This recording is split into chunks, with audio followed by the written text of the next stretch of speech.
protests to demand action on climate change have drawn huge crowds, with an estimated 4 million people taking part in demonstrations in almost every country around the world. The movement started with children skipping school on Fridays and has grown into a global force uniting young and old. And young people will keep up the pressure today, holding the first ever Youth Climate Summit at the United Nations in New York. They're believed to be the largest climate protests in history. Tens of thousands in New York join millions around the globe. Their message: it is now urgent to act. On Wall Street's doorstep, the girl who's become the voice of a generation.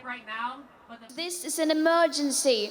Our house is on fire.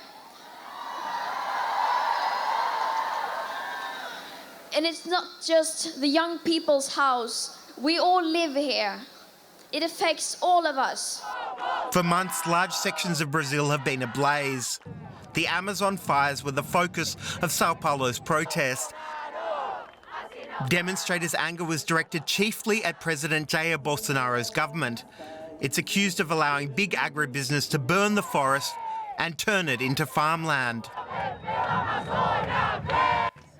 I'm worried about the destruction of the Amazon that's happening at the moment. Bolsonaro's government isn't combating it because his supporters started the fires. The world's great and the good are appealing for adults to join children in this movement. In Mexico, Nobel laureates joined young people at a protest in the country's southeast.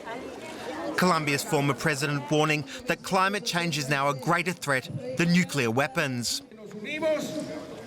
We are united in calling for an end to the era of fossil fuels, and we're demanding climate justice for all.